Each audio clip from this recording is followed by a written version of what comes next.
Welcome to our show. Join us as we escape the 9 to 5 and begin our journey as entrepreneurs. Hi, I'm Josiah and this is Kelly Nagel, and we're entrepreneurs in the last frontier, the great state of Alaska. We'll release a new podcast every Wednesday. Hello, happy Wednesday. Welcome back. Welcome back. It's the Entreprenagels. We're doing episode 5. Is that correct? Episode 5. So we thought we'd start off again with a question. So question of the day, is a hot dog a sandwich? Yes and no. Yes or no? And why? What do you think? Yeah, I can kind of see it both ways. One, my initial thought is you can make the argument a sandwich has to be two separate pieces of bread. Okay. And a hot dog's semi-connected. Right. But then you got like hoagie sandwiches. Right. Like a Philly cheesesteak. Like a Reuben sandwich. Where it's connected piece of bread, basically a hot dog bun. Okay. Just a little bigger. So... Makes sense.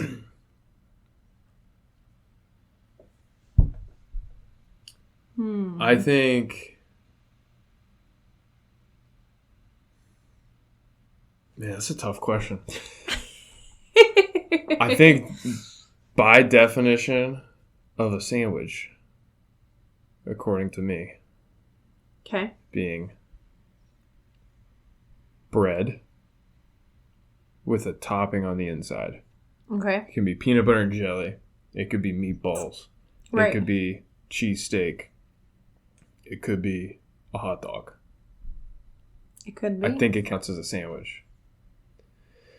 But in saying that, I realize that also means that I have to say a hamburger is a sandwich. Ooh. And that is definitely not a sandwich. But why not? If you go... It's a hamburger. If you go to Chick-fil-A and you get the number one, the original chicken sandwich. What's the difference between a chicken sandwich and a hamburger? Literally just the type of meat. In many cases, the condiments are the same. Okay. The bread is almost exactly the same. The only difference is the type of meat. So to answer, is a hot dog a sandwich? I say yes, a hamburger is in fact a sandwich. Because of Chick-fil-A. Because we're just moving this all back. I think yes, a hot dog is a sandwich. Okay. Something feels wrong about that, and I want to disagree. But you can't. But I think it... What are your thoughts? Yeah. Is a hot dog a sandwich? Am I wrong? Why do you Not think likely. a hot dog is or is not a sandwich? It's not Let likely. us know. Not likely that I'm wrong. Not likely that I'm wrong. It happened once. Yeah. Right. So from last episode, we talked about business. We gave a business tip. Yep. And it was regarding how to get a business idea. So we gave several examples. We even linked it back to the Gold Rush. So go check that episode out. Yeah. Episode 4, Entreprenagel podcast. Okay, so summary for this episode that we're about to go over. All right. Lessons learned. We've done this segment before. We're bringing it back. So lessons learned, we'll both give our examples of some funny stories. Or maybe not so funny. And then new segment, financial tip or tips. We'll go over that today, and misconceptions about business. So that's a big one. I feel like we can hit a few things and help guide whether you're going to be a business owner or whether you're somebody who shops at businesses, which is all the time, right? What are misconceptions that maybe we can fix for you? So, to start us off, you have a story. Okay. Well, or maybe at least a lesson learned. Lesson learned. Yeah. Not necessarily a story. More of just a lesson. Very serious. Okay. So, I tend to overanalyze sometimes different situations. Okay. And overthink it. Would you say that's true? Yeah, I'd say that's true. Okay. But it can be good, though. It is a great thing. It can be. But sometimes. In regards to some of our business deals that we've had. Right. Specifically purchasing different products in order to resell on different platforms. I have made a few mistakes, and I've learned from them, and I think I'm doing better. But it's important to do your research to make sure the product you're getting is, one, what you think you're getting. I purchased several 5 or 6 units of a certain product this past week to give them a try, see if it would be good. And earlier today, I was Do I know about this one? No, I don't think so. Earlier today, I was re-looking it, and I realized I might have clicked purchase before double checking that the model number was the model number I was looking for. Yeah. Because, there's a couple different variations. This is a tool, right? Right. And I realized earlier today, oh, shoot.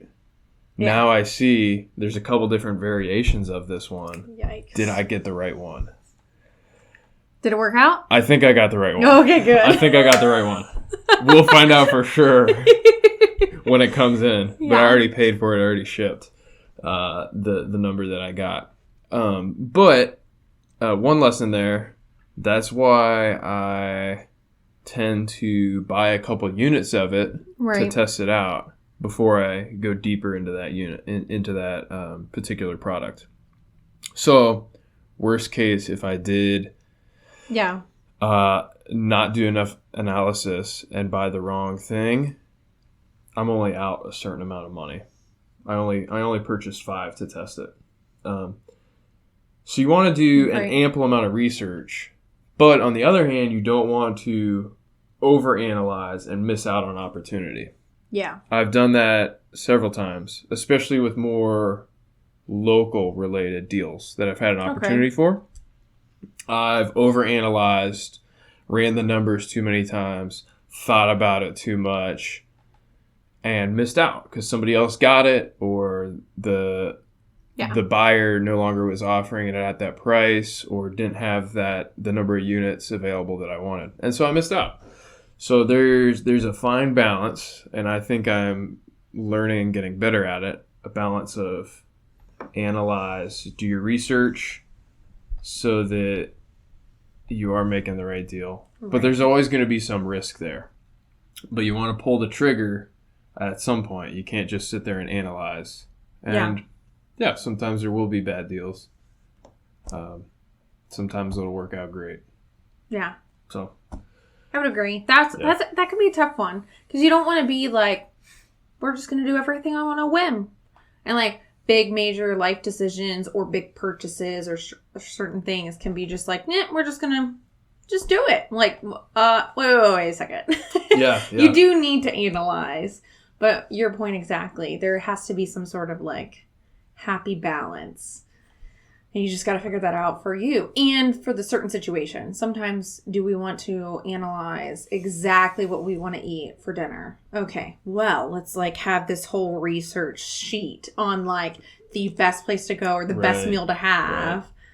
Or do you want to just go on a whim? I think in some instances it's good to go on a whim. Other instances it's not. But. Right. And sometimes taking that lesson to kind of a personal aspect, I like to overanalyze that I'm getting the best deal on a certain product. Okay. Let's say a lot of people like that. Black Friday's coming up. I'll probably do it in a couple weeks. Right. Maybe there's a big electronic we want. I know a couple years ago we got one of those fancy Instapots, and I checked every retailer in our area, every online retailer, to make sure we were getting the best deal. And I think we did. Yeah, we did. But was it worth my time? Think about it from that aspect. Your time is finite, but in theory, you can always get more money. In theory. Yeah. In theory. If you do things right. Right. So, I'm starting to realize that too. That's part of the balance as well. Huh. You can... That is a good thought. Perhaps I spent an extra hour and made sure I was getting the best deal. And I saved $10. Right. But could I have done something better with that hour and actually made $50 by finding another product? Right. Another layer of the onion. Anyway, your lesson. That is life, right? Yes. What do you have to share? So this one's kind of fun, funny, maybe not so serious. But, okay, growing up, there was, I cannot remember when, but I was definitely in high school because I was able to drive. Okay. So I was driving legally, let's just be clear. Illegally? And legally. Oh, and gotcha. my sister and I don't remember why. I think it was just for fun one day. Maybe it was like Thanksgiving break or something, so we were at home from school. Yep. And my parents did this, what would you call it, like a scavenger hunt. But it was beyond, like, you know, your yard or your house where you just hide something. Like, it was like, okay, go find these things. And we had to, like, drive around and find the things and take a pic. I think we had to take a picture of it or something. Okay. Though it was funny because I had this old, like, digital camera. Not old would be now, but at the time it was, like, fancy. This was in the 70s? Oh, my goodness. Stop it. Anyways, so we went on this big scavenger hunt that they made a list for us and we got to drive around. Well, one of the things on the list was we had to find a house with a certain, like, house number. Like, you know, in your address, you have, like, whatever the number is. And we had to find I think it was either the mailbox or the house itself that had the number on it. Okay. And so we were like, so we didn't know what to do in that moment. Were we going to drive around every street in our neighborhood? So we got creative. Okay. We drove to Lowe's, grabbed those little sticker number things, and just laid them. We didn't actually stick them to it, but we just laid them on the mailbox. Like they're like mailboxes that they sell at Lowe's, and took a photo of it. Because that was the way it was written. It was like, you didn't have to find like... Right. We just had to find the mailbox or the house number on the mailbox. It was great. Loophole. Yeah, loophole. So we brought it back. My parents laughed. They were like, yeah. Could they tell in the photo? They totally told. There's like price stickers on it? Yeah, there were like price stickers. You could see like the shelving and stuff. The employee in the background chasing after you? Yeah, as we ran around with the mailbox. Manager kicking you out. Yeah, no. Yeah, but that was fun. But so my lesson there was to think outside the box. Just think outside the box. Like if you're just stuck in like, because in that moment, kind of like the finite time, we had a certain amount of time we had to bring back for us to like win the prize or whatever it was. Yeah. And so we were like, well, we don't know what to do. We don't know where that house number is because we had searched for a little while. And so we decided we're just going to drive to Lowe's. And we're just going to use that time to drive there. And along the way, I think we found a few of the other things we were supposed to find or take pictures of or something. So that was kind of fun. So think outside the box and use your time wisely.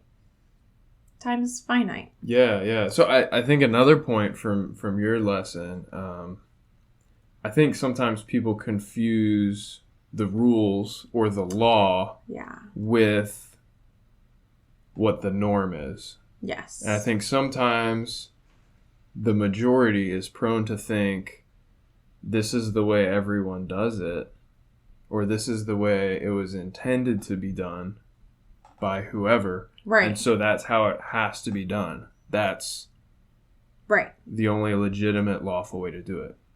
So sometimes I think you need to, dig a little deeper and go, okay. Yeah. Is it done this way because that's the only legal, lawful way to do it? Or done this way just because that's how people do it, because that's the first thing they think of? Can you dig a little bit deeper and find another way that's legal, don't do anything illegal, or against the rules to get it done? And in your case, I think it sounds like you followed the rules. Yeah. We just found a different way of doing it. And you got it done. So this reminds me of a story somebody told me once, or I heard or something. And it brings this exact thing up. This recipe, family recipe, was passed down several generations. So started with like great grandma. So it was something about making a ham, and you had to cut the ham a certain way. You cut off this portion of the ham, and then you put the sauce on, and you cooked it for this long, whatever. So it gets down to like the great grandchild, right? They're an adult now. Okay. They're doing it. They're cooking it, and they realize like, why are we cutting this portion of the ham off? And so they went back and told asked great grandma, and great grandma was like, I didn't have a pan big enough. So everybody else kept doing that because they thought it was part of the thing, but it was really just her like dish. However she did it, she couldn't fit it, so she would just cut that portion off. So you just got to think like, okay, is this just the set rule because this is the only way to do it, or is it just like, okay, this is the general just standard? Think outside the box. Why not change it up a little? That's or good. ask questions like, why? Like they asked great grandma. Yeah. That's good. All right. So on to financial tips. Financial tip. Okay. What is your financial tip? Josiah? Yeah. Today I thought this is the first time we've done a financial tips section. So we kind of start from, I think, the basics and where we kind of started with our financial journey and knowledge, which is, in all intents and purposes, just a budget. Right. Yes. And so we're gonna talk about kind of the big B word, budget. No. It's actually fun. We're gonna talk about budget related to more how much income do you need to survive. If you're thinking about changing jobs and your salary is going to change, your hourly wage is going to change, or you're thinking about starting a business and surviving off of that full time, you need to know how much money you need to make ends meet. Right. To pay your bills, to pay your rent, to pay your car, to pay your insurance, etc. List goes on. There's so many things to pay. So we're going to talk about that a little bit. All right. So we personally use everydollar.com to track our personal budget. And we do this every month. It's absolutely free, no cost to set up an account and use their resources here. It's a Dave Ramsey product. He's got lots of financial resources, mostly about getting out of debt. Definitely check it out if that's something you feel you need help with. And you can pay for a certain, what is it on this app? You can pay for something on this app. Yeah, so we pay for, it's a monthly subscription or something, and so it links to our bank accounts and pulls our monthly transactions in. Right. Yeah. So we don't have to manually balance our in and out cash flow. So if you've never done a budget before, or if you haven't heard of what Dave Ramsey recommends, you go beyond just like breaking down what you want to spend on each thing, whatever it is. You then track it and make sure that's actually what you did this past month. So during the month of, whatever, then you track those expenses and go from there. So that's what they pull in, your expenses, so then you can track it throughout the month. Right. So for what we're looking at today, in order to find the minimum you need to survive, the minimum you would need to be able to draw from a new job or a new business, we're going to go through and, using their features, type in every expense that you have to pay. Right. These are the needs and not the wants. And this will help you find your minimum income that you need. So we'll skip down. For us, we have a monthly tithe that we give our church. So there's a giving category. Put that in there. These numbers are just hypothetical. We would highly recommend anybody to give, though. Even if it's not, if you don't go to church, we recommend giving. If it's not your church, there's tons of other nonprofits and charities and other causes and things that you can help others through your giving and support causes that you believe in. So I would recommend putting them in order from most important to least important. So the biggest thing would be rent. Yes. You need a place to live. You need shelter. Whether it's rent or a mortgage, your housing costs needs to be taken care of. Then you have your food, groceries. And this is just a guesstimate. We're just showing you a breakdown of a guesstimate. Right. Groceries, any eating out restaurants. Then you have your utilities. That could be electric, a gas bill, your internet, your phone. Maybe you have some sort of cable or other like Netflix subscription, things like that. Try to keep this to just your needs.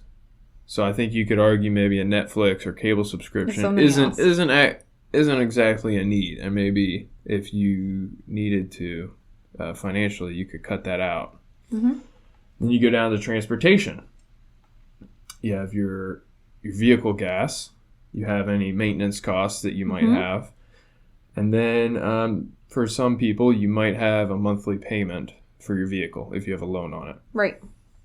And maintenance, you could end up turning that into like a fund. So on here, you want to show them? Yeah. How to change that into a fund. So what we do is we don't spend $50 every month on maintenance. That's not how maintenance works. It's maintenance, not maybe a couple times a year you do an oil change, and maybe every now and then, once a year, hopefully not too often, you have a needed maintenance because something breaks down. Or needs repair. Or like in Alaska, you change tires seasonally. Yeah, or tires, things that wear out, windshield wipers, fluids. So you can make it a fund, and that'll carry that money from month to month. So you can put $50 into this little piggy bank every month, and over the course of the year, 50 times 12 months, that's $600 that you've set aside or saved for maintenance costs. I think in most cases that would cover you, unless you have a much older vehicle that's maybe a little more prone, or maybe like a Chevy or something like that might not be too reliable. Okay. I don't know. Calling out those Chevy owners. Yeah, I mean we own a Chevy, so. Then you have your medical expenses. For most people, you might have a health insurance. That's a premium that you have to pay.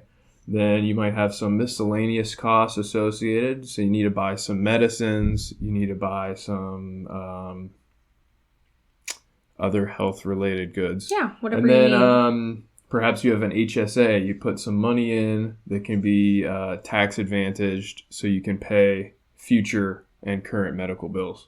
Yeah.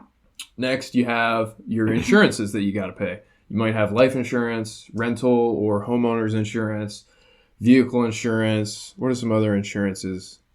I think those are the big ones that could be considered needs. Yeah. In addition to renters, you might have a valuable property insurance for like some expensive jewelry, or if you have some expensive electronics that maybe you have.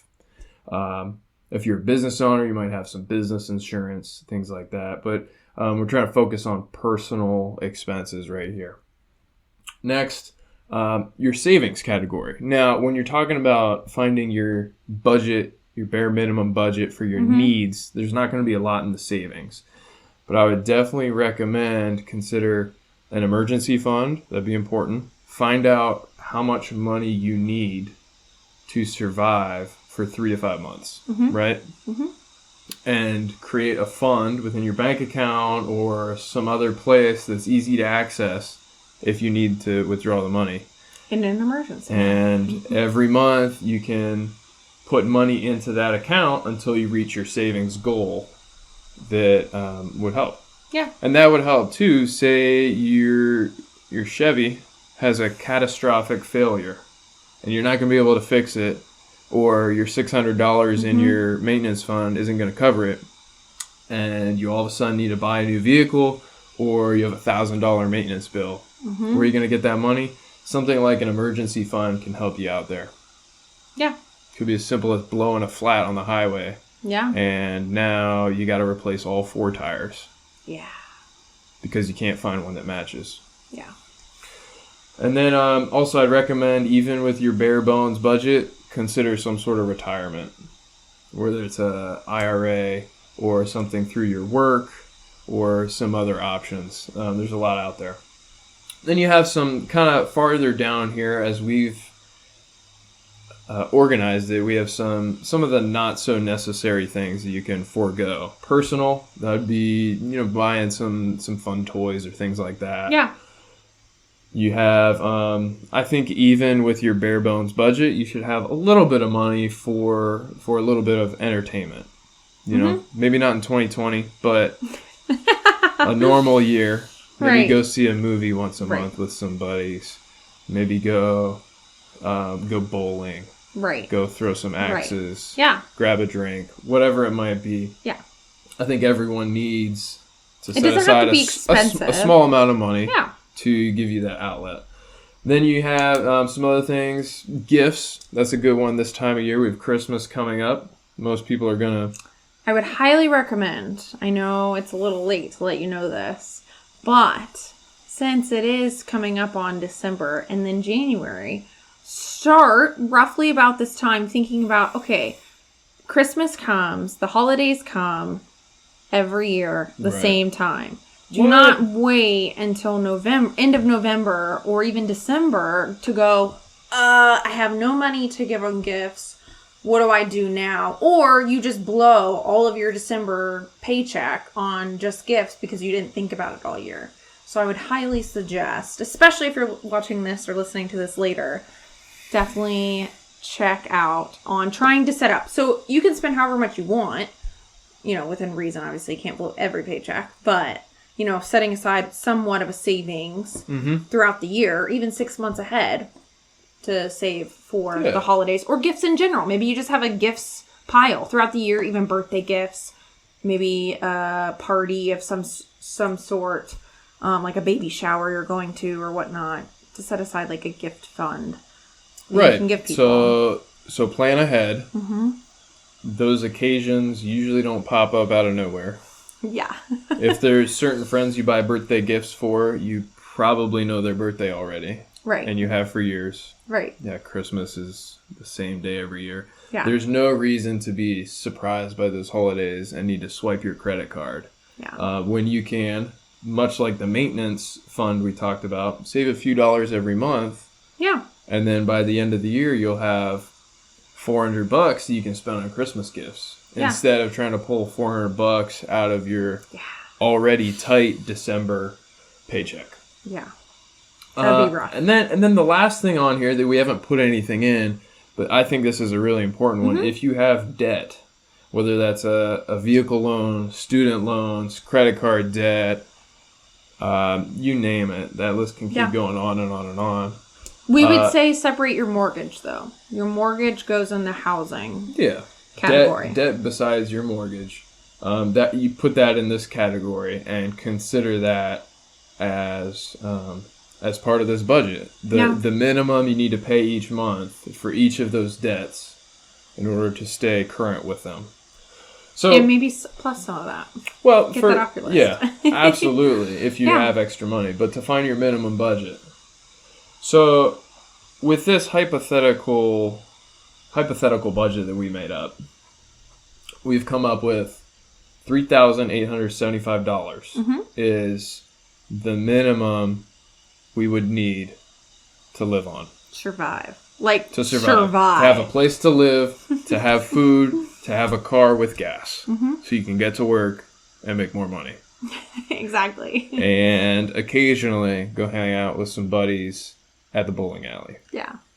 If that's open. $3,875. Okay. Now, if you want to find the other side of that, that's your bottom end dollar that you need. What's the upper end income wise for you to be living a comfortable life? You can go through and add in your desired expenses. So that's where you could add in, well, I really want to spend $300 eating out because I don't have a great kitchen. I don't like cooking. I like hanging out with my friends. Or maybe you want a nicer place to rent. Yeah. Your rent's going to go up a little. Maybe you want to give more money to a different charity. Maybe you want to buy organic food at the grocery store. Maybe you want to go get your nails done. Maybe you want to leave the lights on 24/7 in your house. Your electric bill's going to go up. Okay. But you get what I'm saying. You can go through and add all that, and then you'll find the upper end of your budget. And what that'll give you is kind of a range. Like, okay, this is the minimum I need to survive, and this is a dollar number where I'd have a pretty comfortable life. And I think everyone should know those numbers. And that can change with season, too. So obviously, as maybe your family grows or you get married, obviously those numbers might change. And so maybe you should periodically go back and check those numbers. Not to be so methodical and hardcore on the budget that you're like, okay, we have to, you do need to leave some grace there, some room for grace of okay, some things are going to sway or move, especially month to month. Yeah. Sometimes, but not so far that you're like, ugh. Yeah. Yikes, I way overshot that budget. And especially for someone in a climate like where we live, your budget's going to fluctuate. Our heating is gas. Mm-hmm. So we're going to have a very low gas bill when we're not using heat throughout the summer. And then in the winter, it's going to change. So be mindful of variables like that. Yeah. So now we know $3,875 is the minimum. Now, here's something that some people might forget. That is your take-home. Oh, that's not your monthly salary. You got to think about taxes. Uncle Sam's got to get his cut. Mm-hmm. So how do you figure out what you need your pre-tax income to be at? Well, because this is post-tax, correct? Yes. Okay. You need $3,875 a month. Okay. Post-income tax to pay for your needs. So take that number, multiply by 12. That'll give you how much you need per year. Okay. In this case, $46,500. That is a tight budget. I'm just saying. No, it's good, though. That's pretty good. Maybe because these numbers are imaginary. That might be good for... Let us know if this budget is realistic at all. I think in some parts of the U.S., it certainly could be. I don't think some people would survive on that. I mean, it depends on how many kids you have, all right? So you can come to a website like this, smartasset.com, and they've got, in addition to a lot of different ads for savings accounts, how about that? They have a little calculator that'll help you get a rough idea of what your taxes would look like. So you can punch in your location, whether you're filing married or single, and some other things in here if you want to add, but we're just going to keep it real simple. You come down here and you can see the take-home pay. We want it to be $46,500. All right, so we're pretty close right there, $46,700. Okay. And the way I got to that number was by adjusting this income up here in this box. So there might be an easier way to do it, but I just kind of did a little guessing back and forth. Okay. And it does... And that would be your pre-tax income. This is your pre-tax income in this box. So I fiddled with this number in order to get the desired number here. Makes sense. And what it's looking at is it's looking at federal taxes. It's looking at your other Social Security, those kind of taxes, as well as state income tax, local taxes. Right. Here in Alaska, no state income tax. Pretty sweet. Yeah. So that helps that number there. Mm-hmm. If you're in a different state, maybe California, you'd probably need to be earning a lot more than the $54,000 that this website suggests. I kind of want to see. Sure, yeah. Let's. What do you think? San Francisco, maybe? San Francisco. I'm spelling that wrong. There we go. California. And we'll say married to keep it the same. Oh my goodness. All right, so maybe that was the average or something. We want this number down here to be 46,000. So we'll go ahead and slide this down. That put it at... All right, so wow, we're maybe it's about the same. Okay, so... didn't change it too much. Yeah, but look how much state tax they're paying. Yeah, you're paying about 4%. I think because that's a lower income bracket, it's not a significant difference. Yeah, I think that might be the difference. Right, that makes sense. If you were maybe closer to 100,000, you probably couldn't find rent for $1,500 though. Yeah, maybe that's the problem. I don't know. We're guessing here. But anyway, we'll link both of these, every dollar as well as this Smart Asset, in the description, so you can punch in your numbers and figure out what you need. Let's take this to the next step. All right. So we figured out how much you need to live on monthly, how much you need your yearly salary to be. Okay.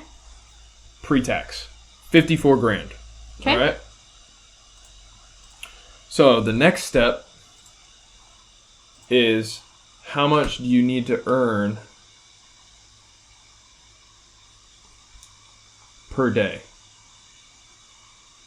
That makes sense. I like to think about it this way.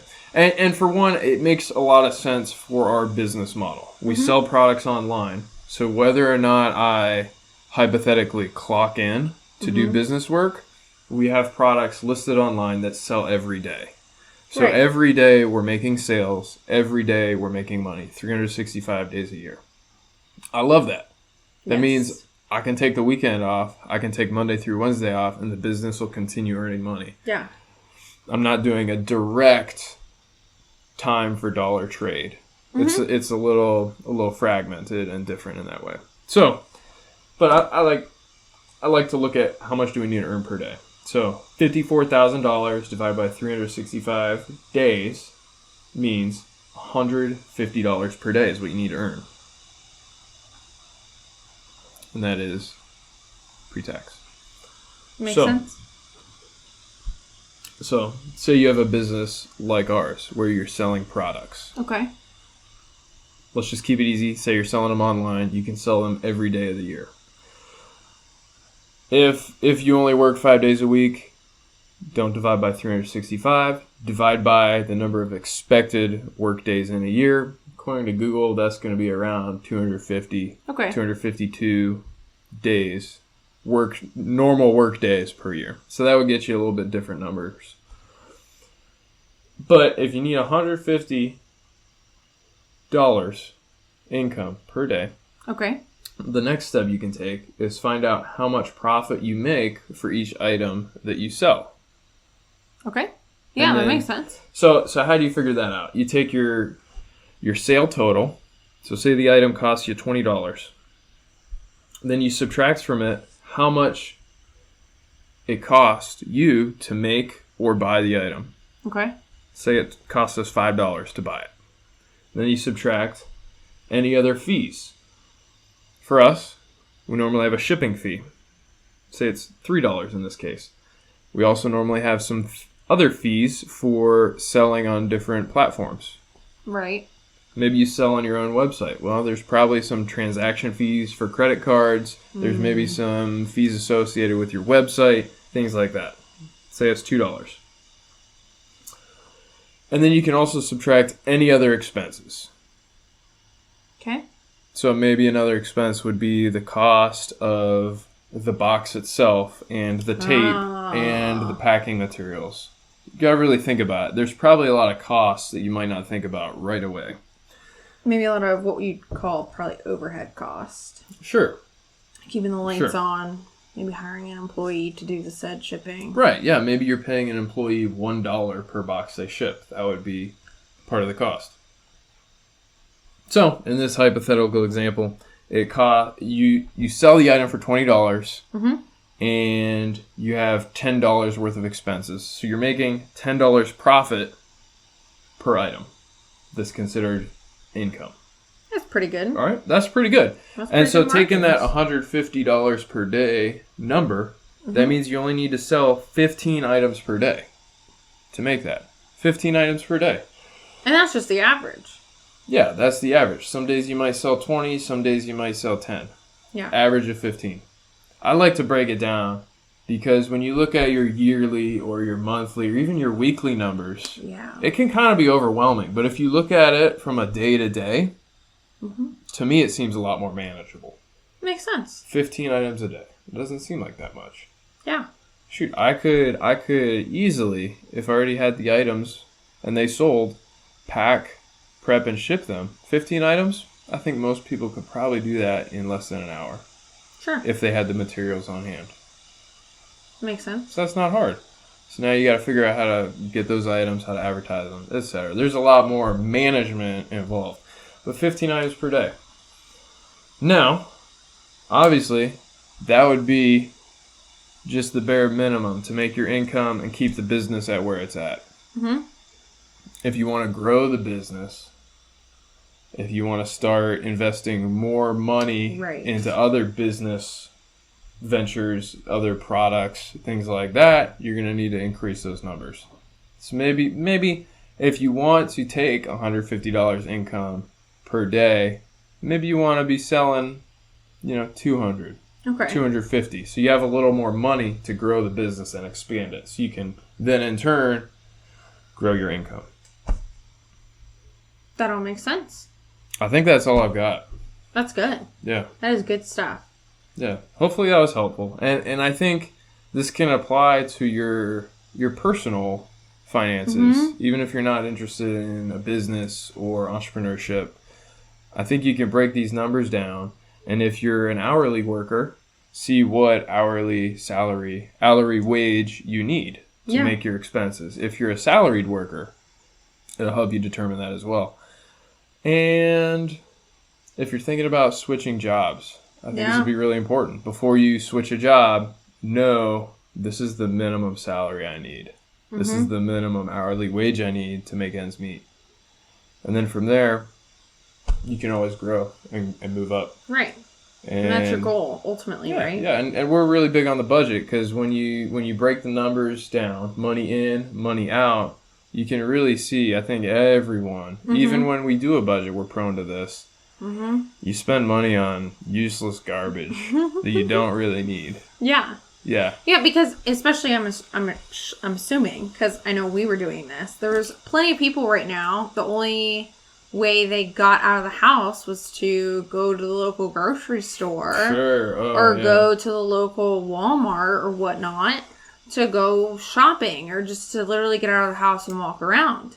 And I know now at the time for us, even for a couple months there, it's just because our son was growing and he was small. So sometimes that was my only way out or something. Yeah. And so even if it wasn't related to anything else, then you tend to what? When you walk around a store, you tend to buy things like, oh, this looks cool. Or that, what does everybody say? When you go grocery shopping, don't go hungry because you end up going, oh, this looks good, and this looks good, and this looks good.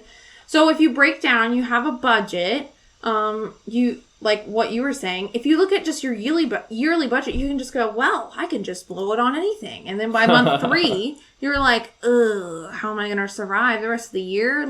You don't want to live like that either. And definitely consider taxes. Yes. Say you sign a contract, your company says, we're giving you $50,000 a year to work 40 hours a week. That doesn't mean you have $50,000 to spend on whatever you want. Yes. You got to pay the tax man, and the tax man is going to get his money. Yeah.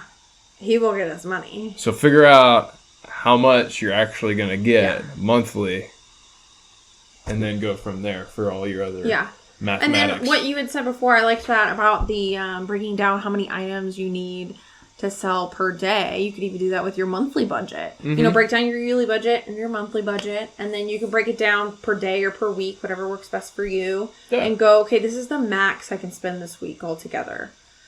Outside of I already paid rent and I already paid the utilities. Here's my monthly spending amount, or my weekly spending amount, my daily spending amount, max. And so then you're like, yes, it's a win when I didn't spend all of it that week. And then other weeks you're like, okay, I didn't overdo it. We're good. So that was good. Yeah. I like it. Hopefully we didn't beat those and do too many numbers. But if you liked that, we'd love to talk more about finance, budget, related ideas. Yeah, so we love talking about it. Give us a thumbs up. Put a comment if there's anything you want to hear about in the future. Yeah, so the next thing, it kind of goes off of this a little bit.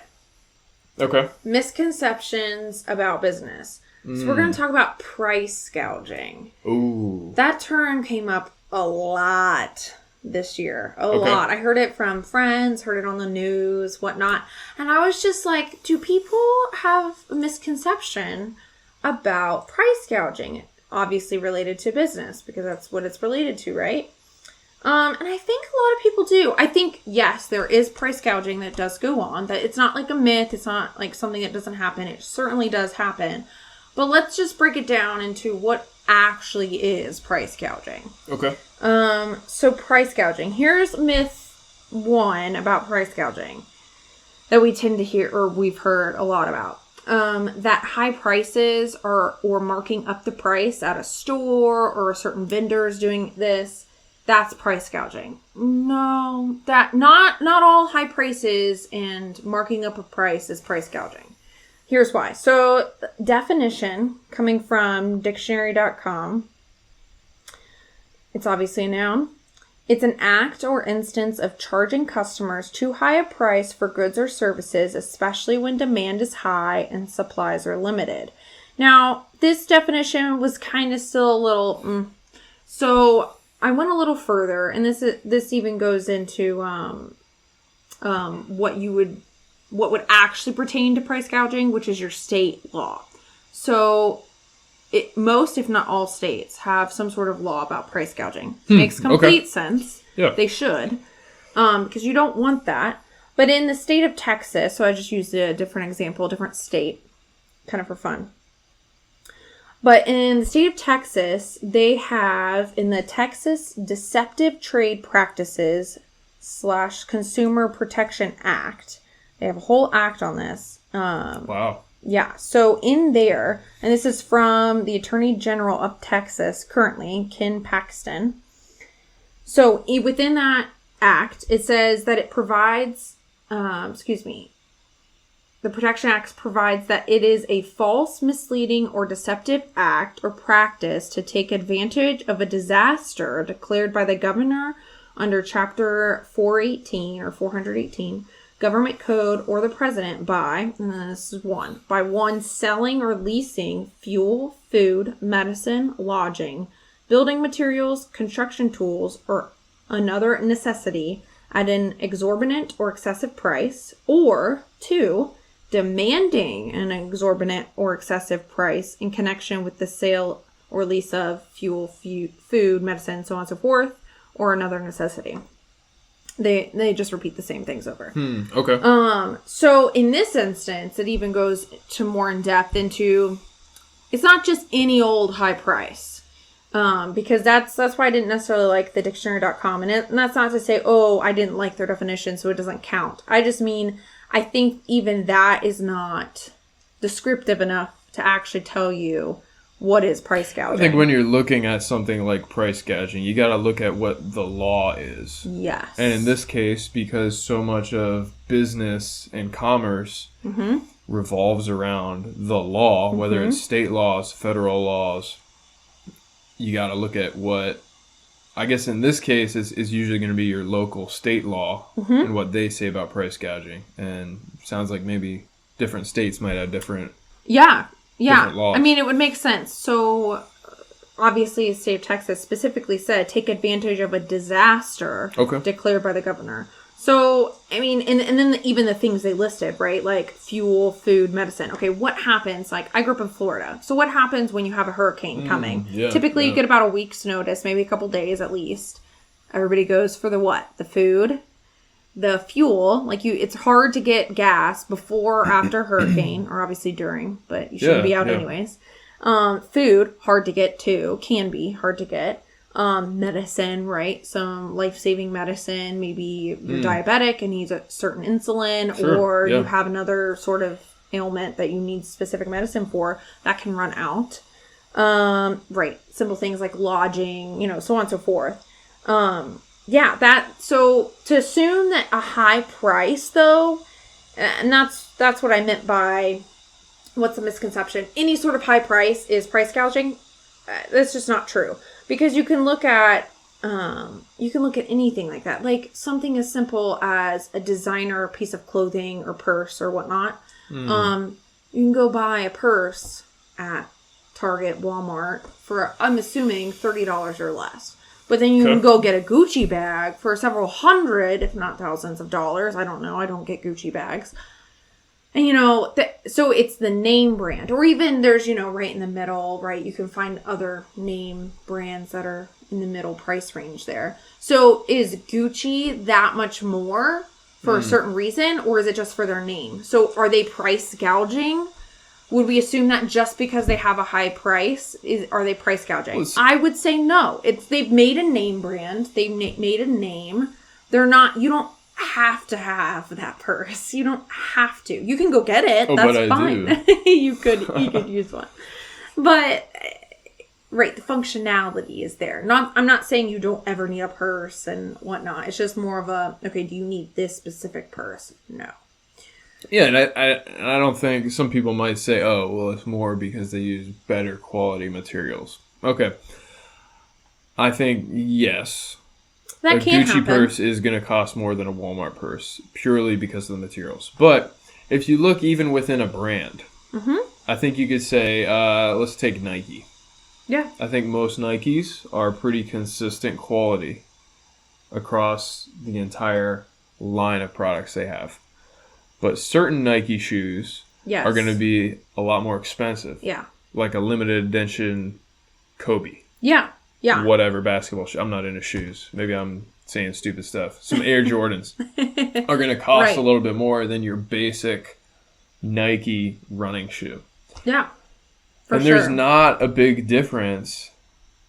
I'm obviously not a shoe designer, but I don't think there's a big difference in the amount or the quality of the materials. Not always, yeah. Like, it's not going to be that much different. So what does it come down to? Probably comes down to, the brand name recognition. They got a famous athlete to put their face on it. And 2, the supply and demand. Usually those special Air Jordan, Kobe, whatevers, that's not a shoe. They only release a limited amount. And there's a great demand as a bit of a fashion and collectible genre. So makes complete sense. Yeah. One problem I kind of have with that, the Texas AG and how he defined price gouging.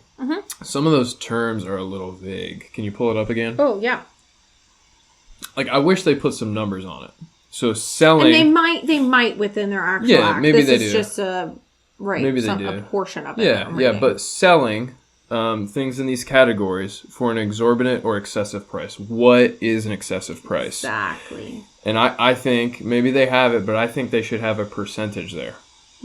If in a disaster, fuel is raised more than 20% above the price it was before, that's price gouging. That's what I would like to see. Yeah. To define that as opposed to kind of a vague, that we don't like that. That's price gouging. That's excessive. Excessive is a vague word. You just don't like the price, right? Because there's a difference. Because let's say before the disaster, before we knew about whatever disaster, hurricane, something is coming or happened or whatnot.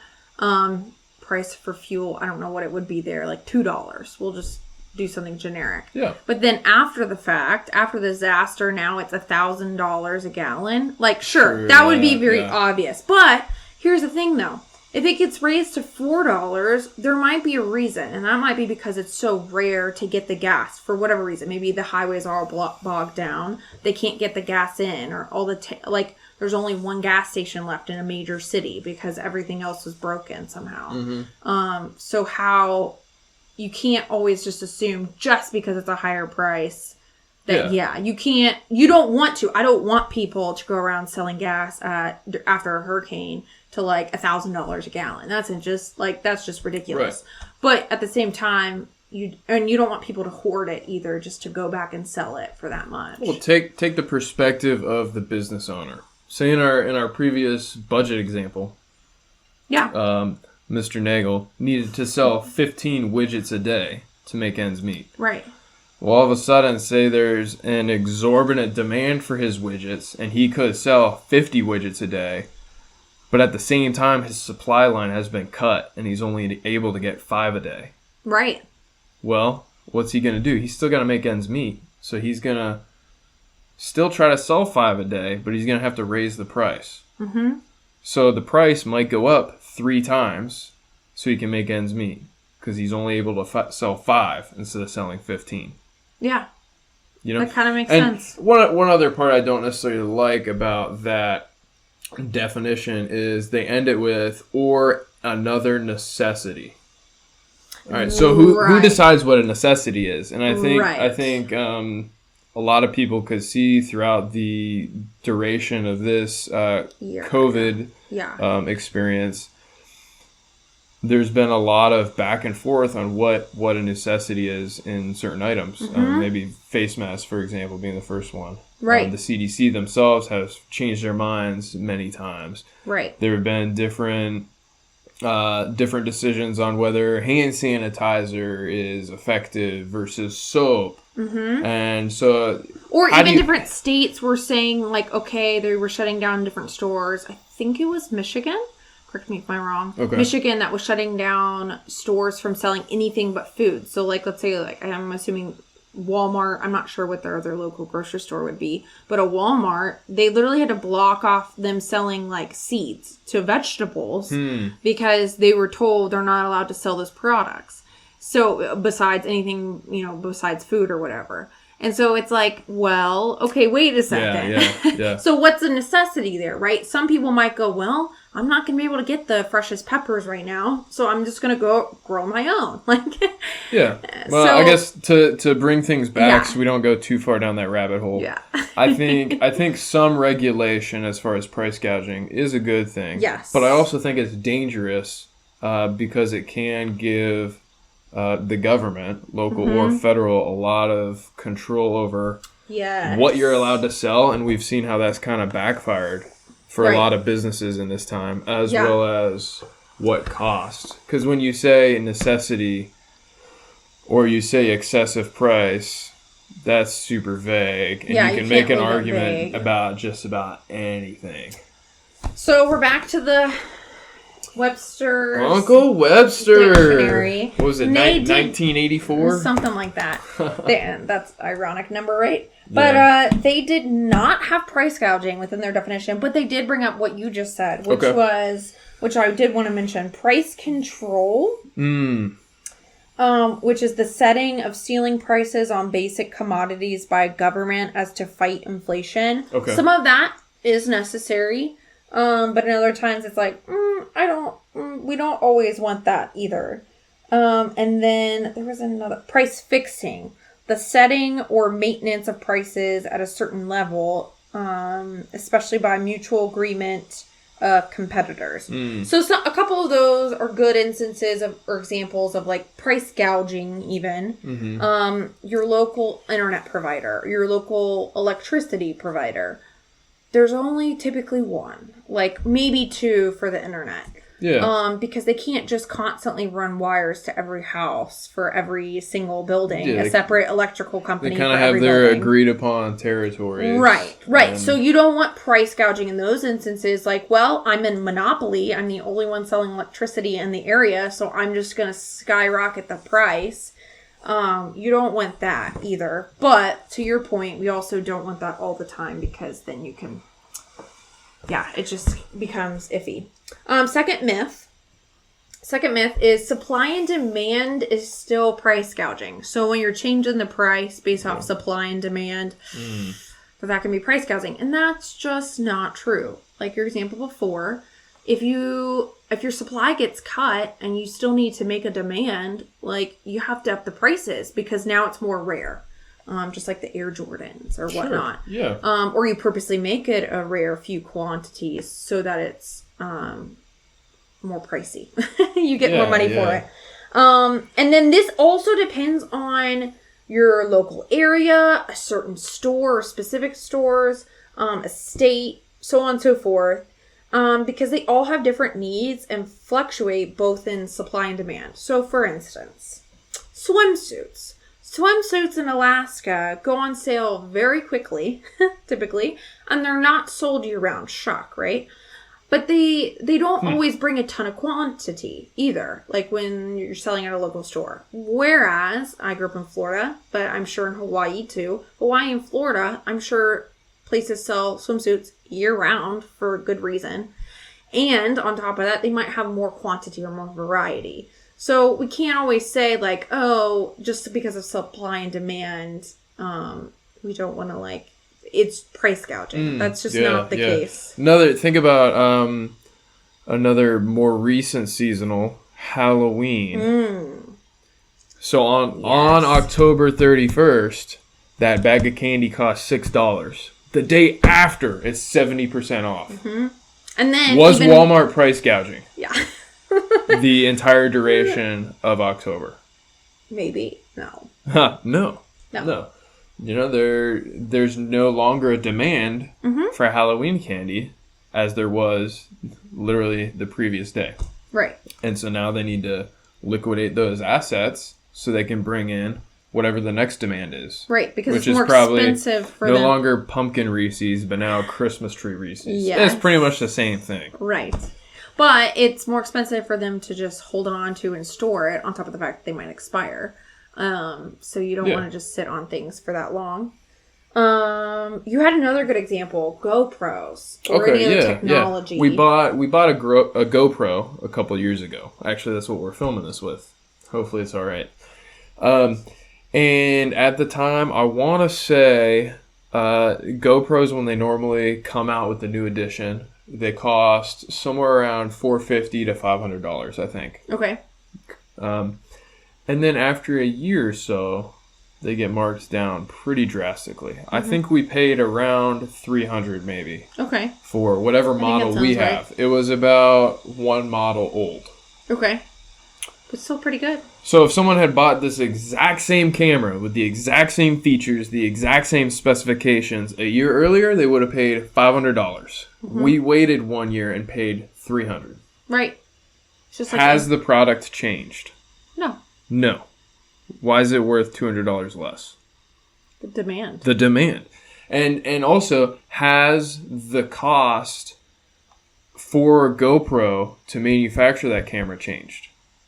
Probably not. Yeah. Maybe a little. Maybe they're done manufacturing altogether, so now it's zero. Yeah. But it probably costs them about the same to manufacture it. It's just the demand has changed, and so the price goes down. Now, we paid $300 for it, but at the time, there was a newer version that was $500 again. Right. It's pretty funny. Since we bought this one, I've kind of watched the GoPro prices. They're like super predictable. When the new model comes out, the old model gets marked down by about $100. They release a new model about the same time every year. I think it'll be here after Black Friday. Okay. So whatever the hot model is right now, it's going to have a really appealing discount around Black Friday. And a bunch of people will buy it. But then, boom, out of nowhere, there'll be a new model. And that model that you just bought and thought you got a good deal on, it's going to be like $50 less than what you paid. Yeah. Because there's a new model. Yeah. It's supply and demand. Yeah. Supply and demand. Yeah. That can be said for a lot of technology items. Yeah, electronics. Yeah. Look at video game systems when they first release. Mm-hmm. The supply is limited and the demand is huge because everyone wants the new hot. What's the new one? Xbox X and a PS5, I think, is out now. Or I have out no idea, soon. So I'm impressed. The pre-orders usually sell out. Yeah. For whatever that high price is. Well, wait 6 months, wait a year, and I guarantee that price is going to be down $50, $100. Exact same item. Yeah. Nothing is different. Yeah. You get the same item, you just wait a little bit until supply and demand level out a little. Yeah. It makes total sense.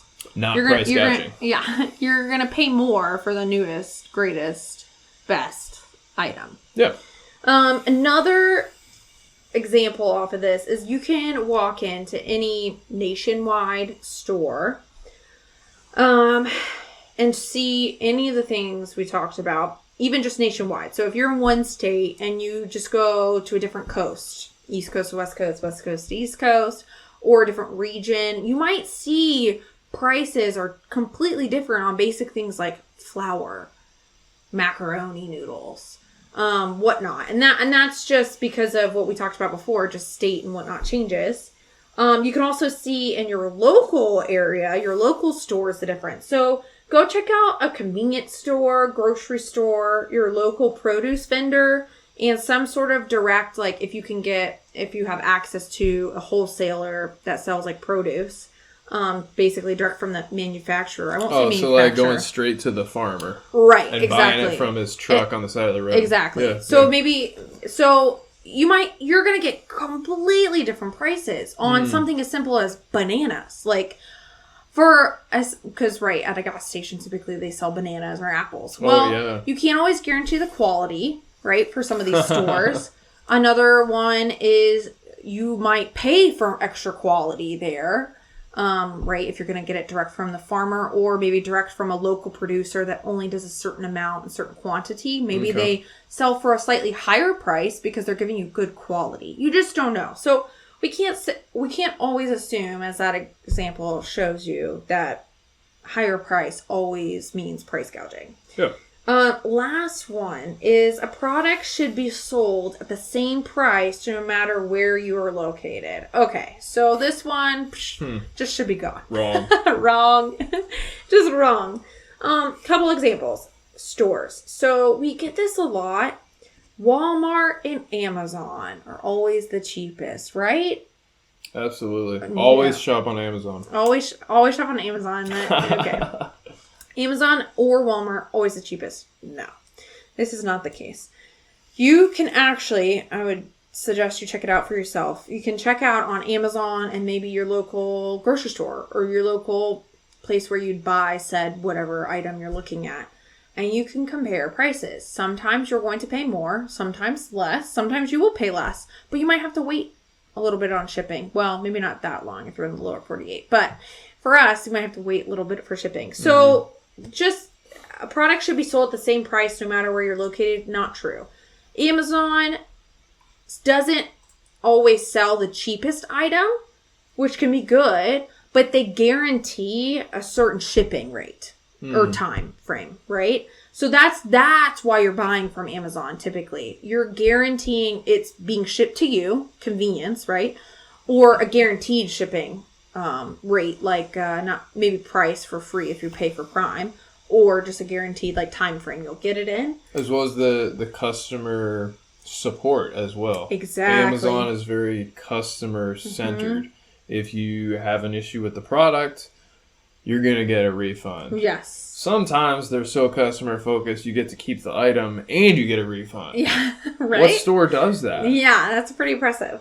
But then Walmart, they like to say, what's their catchphrase? Everyday low prices or something along those lines. Yeah. So it doesn't always mean they're the cheapest, but they always have, in general, low prices. They keep the prices low, but they don't offer coupons. Unless you get like a manufacturer coupon, but that's completely separate. Yeah. They don't offer coupons. Versus like our local Fred Meyer or local grocery store Fred Meyer also sells like clothes and other things. But they don't always have the cheapest price, but they always offer coupons all the time. And then you get like a rebate for, shopping however many, whatever percentage it is. So they have other incentives and ways to save money. Exactly. Or Costco, right? You pay for a membership to get cheaper prices, not always. Not all the time, but sometimes you get money back. But you always get the bigger quantity than maybe other places sell. And the last example off of that, location. So a reason why a product should not be sold at the same price no matter where you're located. Problem with that is, example would be Amazon. Great example. I can shop anywhere within the nation, get the same product, same price, except for local taxes. That's just a little side note, right? If I'm paying for an item here in Alaska, I'm not going to pay tax, but maybe someplace else would have to pay tax. But location. So if I'm going to compare product, if I'm going to buy it in store, not online, Anchorage to Fairbanks, they're going to be different prices. We talked about this, was it last time or the time before? Yeah, we talked at the McDonald's quarter pounder index. Yes. Yeah. If that doesn't make any sense, you missed our episode. Go check it out. I think we also talked about a Subway. Was that episode 3 or episode 4? The quarter pounder, last episode. Okay, episode 4. But you're going to pay a different price at different locations because it's transportation. They have to get those items there differently. Maybe it costs more to get that specific item there. We'll just compare another location. Alaska to, let's say, the state of Kentucky. Okay, completely different. They have different ways of getting logistically items there. They also probably sell different items. for whatever reason. You know, it just might be a regional or a state or local thing that those necessities are needed for whatever reason.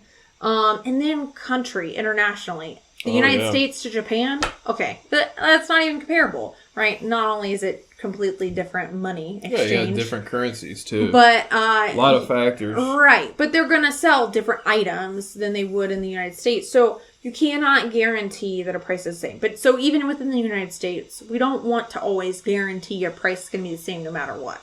It's not always good. But to sum all this up, capitalism is great. It really is. It really is great. Yeah. We don't want socialism or communism involved in economics. It's just not good. Maybe that's another topic for another time. Okay. But overall, there's not always price gouging. So don't be scared and say the boogeyman's out there to get you all the time. No, most people that are selling items are just trying to make ends meet for their own family or sell you a good product. And they want you to pay like a price for that product because they took a lot of time invested into making that product or offering that product somehow. You have no idea. So capitalism, it really is great. It really is. The boogeyman's not out to get you. But he might be in your closet. He might be in your closet. To wrap things up, thanks for listening and watching episode 5 of our podcast. Episode 5. Yeah, and we'll see you next Wednesday. Bye.